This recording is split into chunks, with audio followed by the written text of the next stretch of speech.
सोचिए एक nuclear bomb से ज्यादा खतरनाक क्या है। एक ऐसा न्यूक्लियर बॉम्ब जो अब होम हो चुका है, किसी को भी नहीं पता कि वो क्या है। आपको जानकर हैरानी होगी कि कोल्ड वॉर के वक्त 50 से भी ज्यादा न्यूक्लियर बॉम्ब्स अलग अलग कारणों से लापता हो गए। और ये चीज इतनी कॉमन थी कि इसके लिए एक फ्रेज भी इन्वेंट किया गया था।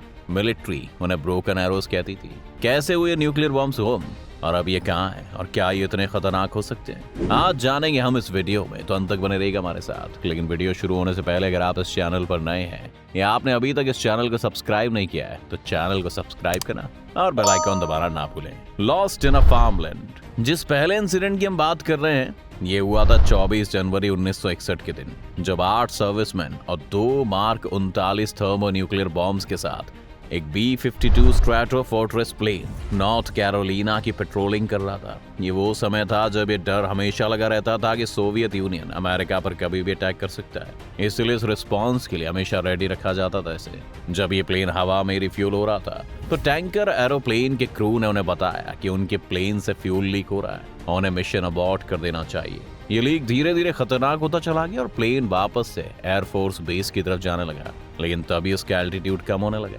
प्लेन तेजी से नीचे आ रहा था और पायलट्स अब उसे कंट्रोल नहीं कर पा रहे थे। इसके बाद ये हवा में ही टूटने लगा और इसके बॉम्ब बे डोर्स खुल गए, जिसकी वजह से इसमें मौजूद दोनों न्यूक्लियर बॉम्ब बाहर आ गए। इनमें से एक बॉम्ब तो सेफली पैराशूट्स की मदद से नीचे आ गया और एक पेड़ पर फंस गया, लेकिन दूसरे बॉम्ब का पैराशूट ही फेल हो गया, जिस वजह से कीचड़ भरे खेत में जा गिरा और 2 पीस में टूट गया। इसके बाद 1 हफ्ते तक इसकी खोज की गई, जिसमें इसके कुछ पार्ट्स मिल गए। इस पार्ट को स्टडी करने से पता चला कि इस बॉम्ब के डेटोनेट होने के 7 स्टेप में से 6 स्टेप्स ये पूरे कर चुका था और वो लकीर है कि आखिरी स्टेप में रुक गया। लेकिन इसका एक पार्ट अभी भी मिसिंग है। इस मिसिंग पार्ट के अंदर नॉन वेपन ग्रेड यूरेनियम 238 और वेपन ग्रेड यूरेनियम 235 मौजूद थे। इसके बाद यूएस आर्मी कॉर्प्स ने इस पूरे एरिया को खरीद लिया ताकि ये पार्ट गलत हाथों में ना पड़े और यहाँ पर किसी तरह की कोई बिल्डिंग नहीं बनाई गई है। Missing in the Pacific. 5 दिसंबर 1965 के दिन यूएस का एक aircraft carrier ship USS Ticonderoga Japan के किकाई आइलैंड से करीब 110 किलोमीटर की दूरी पर कुछ मैन्यूवर्स परफॉर्म कर रहा था। इसके टैक और एक Douglas A4E Skyhawk attack jet था, जिसमें एक B-43 न्यूक्लियर वेपन लगा हुआ था। ऐसे करीब 2000 B-43 न्यूक्लियर बॉम्ब्स बनाए गए थे जो काफी डिसेंट यील्ड के थे, लेकिन इस बॉम्ब की यील्ड 1 मेगाटन थी। इसका स्केल आप इस बात से समझ सकते हैं कि भारत में जो न्यूक्लियर वेपन्स हमारे पास है उनकी यील्ड 12 से 40 किलो टन की है और ये वेपन 1 मेगाटन की यील्ड रखता था। ये ट्रेनिंग एक्सरसाइज के दौरान एयरक्राफ्ट उस शिप की साइड से गिरकर समुद्र में चला गया। एयरक्राफ्ट के साथ इसका पायलट और इसके वेपन्स भी समुद्र में ही गिर गए थे। गिरते ही एयरक्राफ्ट डूब गया, जिससे कि पायलट को बचने का मौका ही नहीं मिला। इस एरिया में पानी 16,000 फीट तक गहरा था, जिस वजह से आज तक ना इसके पायलट को और ना इस बॉम्ब को रिकवर किया जा सका। इस इंसिडेंट को कई सालों तक पब्लिक से छिपा कर रखा गया और 1989 में इसके बारे में लोगों को बताया गया। Missing nuclear submarine. 60 के दशक में USS स्कॉर्पियन नाम की न्यूक्लियर सबमरीन्स को अटलांटिक ओशन में डिप्लॉय किया गया था ताकि वो सोवियत एक्टिविटीज पर नजर रख सकें। ये सबमरीन 1968 में अजोर्स में थी और अपना काम करने के बाद अब वापस नॉर्फलॉक के नेवल स्टेशन पर लौटने की तैयारी कर रही थी। इसके क्रू में इस वक्त 99 लोग थे और साथ ही 2 न्यूक्लियर टिप टॉर्पीडो से भी लैस थे।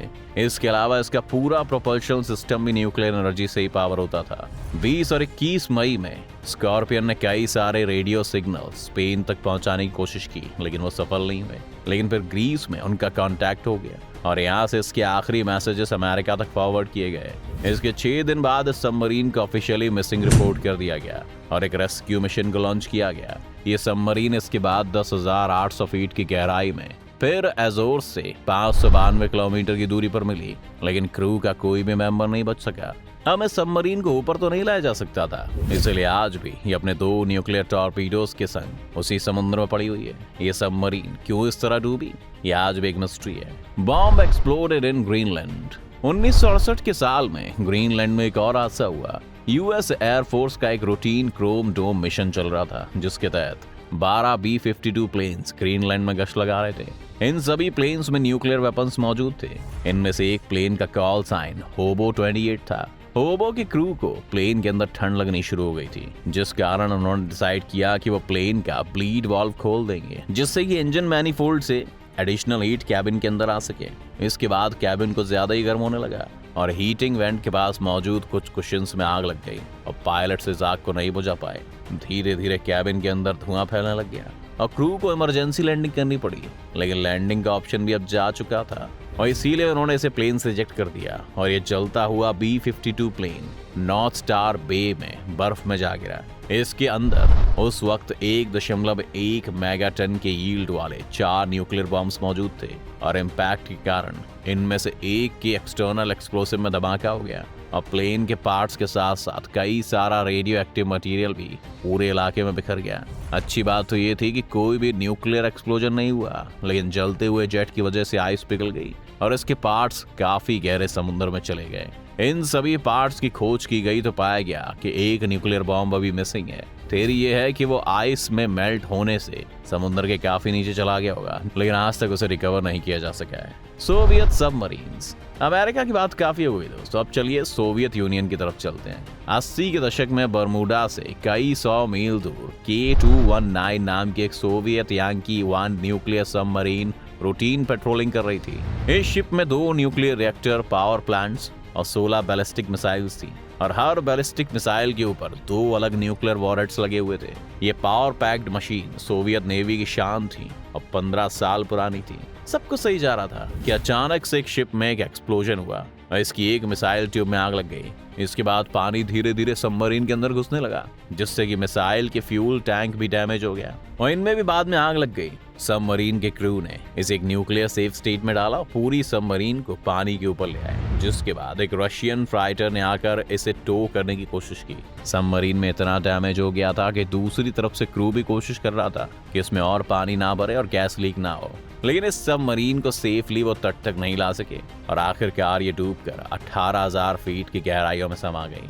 इसके एक भी न्यूक्लियर वेपन को रेस्क्यू नहीं किया जा सका, लेकिन सभी क्रू मेंबर्स की जान बच गई। इसी तरह से और भी कई न्यूक्लियर बॉम्ब्स हैं जो धरती की अलग अलग जगह पर यूं ही गुम हो चुके हैं। वैसे मजेदार बात यह है कि चाहे इस वीडियो में हमने ज्यादा अमेरिकन वेपन्स के बारे में देखा है, लेकिन अमेरिका ने सिर्फ 6 न्यूक्लियर वेपन्स को आज तक खोया है और इस मामले में सोवियत यूनियन का रिकॉर्ड ज्यादा खराब है। हालांकि जहां अमेरिकन केसेस में सबमरीन से लेकर एयरक्राफ्ट तक सभी शामिल हैं, वहीं सोवियत यूनियन के ज्यादातर एक्सीडेंट्स समुद्र के अंदर सबमरीन्स के टेक्निकल फेलियर की वजह से देखे गए थे। अब सवाल ये कि क्या ये खोए हुए वेपन्स खतरनाक हैं? अगर किसी गलत आदमी या कंपनी के हाथ में नहीं पड़ते हैं तो इन्हें ज्यादा खतरनाक नहीं कहा जा सकता, क्योंकि एक न्यूक्लियर एक्सप्लोजन कई स्टेजेस में होता है और इसे रैंडमली एक्टिवेट करना पॉसिबल नहीं है। हालांकि ये पॉसिबिलिटी हमेशा बनी रहती है कि किसी अर्थक्वेक से हो सकता है कि इसके अंदर का मटेरियल लीक कर जाए और इससे लोगों को नुकसान पहुंचे। खैर, क्या आप चाहते हैं कि इस वीडियो के अगले पार्ट में हम और खोए हुए न्यूक्लियर वेपन्स के बारे में आपको डिटेल में बताएं? अगर हाँ तो हमें कमेंट्स में दोस्तों जरूर बताइएगा। उम्मीद है आपको आज के इस वीडियो से काफी कुछ नया सीखने को मिला होगा। अगर आपको ये वीडियो पसंद आए तो वीडियो को लाइक करें और अगर आप इस चैनल पर नए हैं तो जाने से पहले चैनल को सब्सक्राइब करना भी ना भूलें।